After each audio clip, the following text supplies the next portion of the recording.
24 seconds. That was how long it took for the window to mist up, Fluttershy thought absent-mindedly, as she once again rubbed it clear with the sleeve of her jumper. She stirred her hot chocolate, gently moving the spoon with the feathers of a wing while chewing her bottom lip. 24 more seconds, and a further rubbing of the window with her sleeve. All the while, her already generously stirred hot chocolate was stirred even more, until finally, Fluttershy was snapped from her daze by an irritated voice. Ugh, I feel like this loses its urgency after the 4th time it gets said. But I'll give it a go.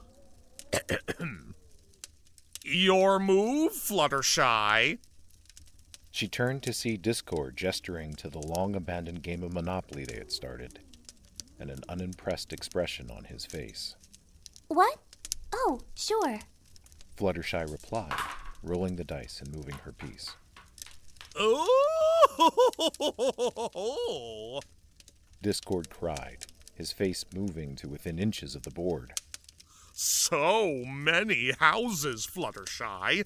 However will you pay the rent? Okay, you win. She said, her attention back to the window. But what? Oh, come on! Where's all the groveling? Where's the frantic mortgaging of all your properties? Ugh. I didn't spend all those bits to just have you give up the first time. He's still out there. Fluttershy responded, prompting a confused look from Discord. What? Big Mac, he's still out there. It's been hours, She said, her brow furrowing in concern. Discord slithered over to the window, his body coiled around Fluttershy's, a gesture that had once unsettled her, but had now become familiar. Instead, what was currently making her uneasy was the sight of a lone, dark red figure in the snow. Well, maybe he just likes the snow? Discord offered, making Fluttershy frown. I should go and talk to him. But, we were supposed to have another game. Come on, this time I'll let you get all the railway stations. He protested, as a miniature steam train and tracks were conjured on top of the board. It'll only take a minute. Fluttershy responded, ignoring his pouting. And we need to make sure that ponies are okay at this time of year, don't we? Yes. He replied grumpily, and in the spirit of the season, Fluttershy decided to ignore whatever he muttered under his breath afterwards. She got up from her chair and found the largest coat she could before heading to the door. As soon as she got out into the snow, Fluttershy had to fight the primal desire to rush back inside and root herself by the fire. The air was frigid and punishing, with biting winds against which her coat felt totally useless. All the while, the red figure she could see didn't even seem to react to it. He'd come by a few hours back and offered to neaten her gardens a little bit, and he'd been at it ever since. Fluttershy looked down at her hose, deep in snow, and thought to herself that she'd seen him clear this part before. He must have been clearing for so long that parts of her garden had been reclaimed by the snow. So, why was he still doing it? Fluttershy chewed her lip again before beating her wings to gently hover in his direction. Big Mac? She tentatively called out as she got closer. "Yep," came the simple reply. It was almost an anticlimax, honestly. After the deep feelings of unease she'd gotten, watching him shovel out there over and over, Fluttershy almost expected him to break down crying. Maybe to run away mysteriously the second he heard her voice, or to stand rigidly still, and for her to find out he was under some kind of terrifying spell. But no, Big Mac didn't sound the least bit different from normal. His body language was completely normal, his expression was normal, his tone of voice was normal. Everything was totally 100% normal. Aside from the fact that he was still shoveling snow. Fluttershy went to speak, only to falter as she realized this was the one eventuality she hadn't prepared for. So... She began, and was despondent when Big Mac didn't stop shoveling. How are you? I'm fine, Fluttershy. You? He said, and her wings twitched nervously. There was a central contradiction about kindness that Fluttershy had learned a long time ago. That was that sometimes being kind didn't mean doing what ponies wanted. Sometimes it meant doing the exact opposite, in fact. Right now, all of Big Mac's body language indicated that he wanted to be left alone. But he was still shoveling, and as the snow picked up, even now the areas which he just cleared were starting to get filled in again. Big Mac? Fluttershy began. The path has gotten snowy again. Oh? He replied, looking up for the first time since she'd come out. I'm sorry about that. Reckon I can give it another go after I'm done here. No, I mean, you've been shoveling for quite a while, haven't you? It ain't a bother. Isn't it? The question lingered in the air between them. The snowfall seemed to smother any echoes, and as such her voice quickly disappeared into the flurries, leaving them in silence.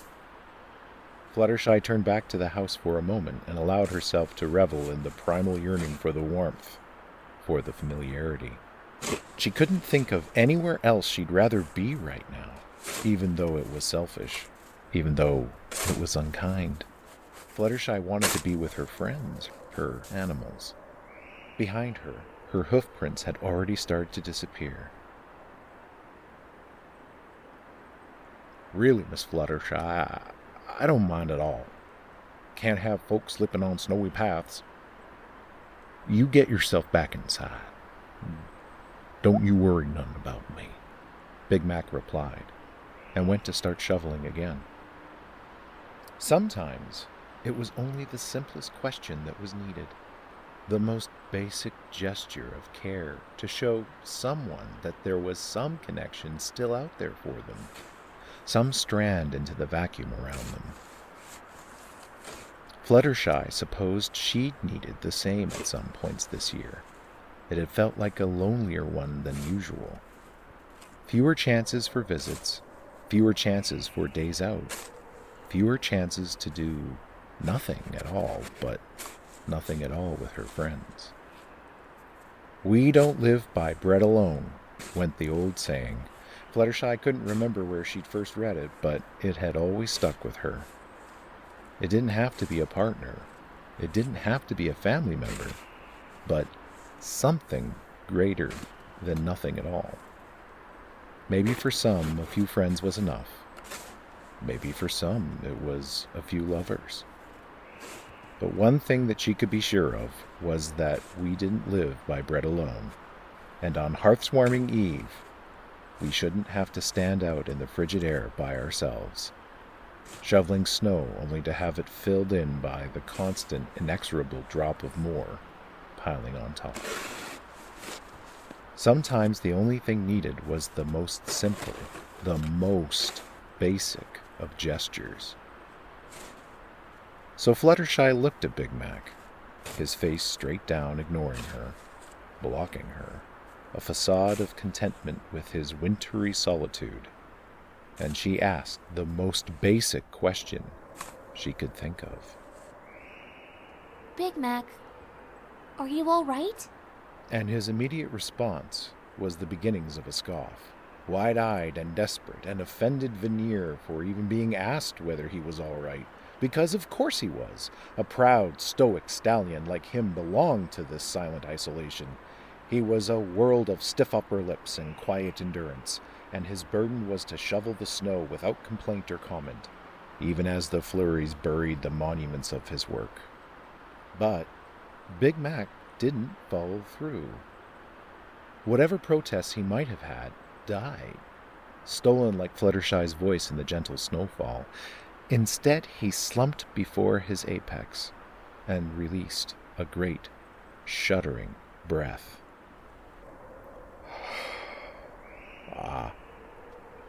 I know Folks say it's been a long time now since Sugar Belle passed, but 10 years ain't a nothing. Not when you love them. 10 years later is the same as day one. Oh, Mac. Fluttershy sighed, feeling some release of tension in spite of the conversation's subject matter, because at least he'd stopped shoveling. I can't imagine what you went through, what you're still going through. But what about Sterling? I'm sure he'd love his dad to be with him tonight, rather than out here? Big Mac nearly flinched at the mention of his son's name, and at once the puzzle pieces fell into place. He's not here, is he? Fluttershy asked gently, and Big Mac shook his head. Travel warnings. It's this damn snow, he said. And she could hear the deep, weighty sorrow in his tone. But he's got a family of his own to look after. Neither me or Belle would have ever wanted him making a dangerous trip up by himself, just to be with his damn fool father. So, he continued, if the snow stopped my heart's warming, I sure as hell ain't gonna let it stop anyone else's. But Mac... You head on in now, Fluttershy. It wouldn't do for you to catch your death out here. But what about you, Mac? She asked, and he gave her a wry smile. Don't you worry about me. I'm fine. She looked at the stallion. He was strong. Still so strong. He had the gait and demeanor of someone 20 years younger. There was almost a permanence to him here, like one of the trees. It broke her heart. Applejack was away, spending the holidays with Rainbow's family. His son and grandchildren were stuck somewhere else. And even working in the miserable wet cold was better for him than wandering that big, empty farmhouse, painted in sorrow and yearning for the absence of the pony who took most of him with her. His was a heart cleaved, and half of it belonged to the dead now. And rather than being reminded of that, he'd come here. He'd been here for hours. Hours. Contrary to the generally held belief, the Apple family weren't terrible liars. Sure, they couldn't convince anyone of a single thing if it wasn't the truth. But other ponies aren't the only ones we can lie to. When it came to lying to oneself, the Apple family were some of the best around, their true feelings so often combating with their sense of pride and duty. The affront at the idea of being selfish, of taking care of your own feelings first, ran deep in their roots. And while it made them dependable friends, loyal to a fault and steadfast in their sense of justice, it also led them to shovel snow sometimes. Sometimes it stood them in the dark, backlit by the shadows of lights and fires from a joyous warmth that didn't contain them. Sometimes it had them look across a field of snow and not know where they'd cleared yet, or even where they'd come from, since the blizzard had already reclaimed the land and stained it white. And this is where Big Mac had remained for hours tonight. And though he said he wanted to combat the snow, and Fluttershy was sure part of him truly did, there was a problem. Because Big Mac could have gone all over Ponyville in the time he'd been here. He could have salted each doorstep, cleared roads, and cleared the snow again when the Flurries returned. But instead, he'd been at Fluttershy's cottage the whole time. And it had been a hard year for so many ponies. It had felt at times bleak and desolate.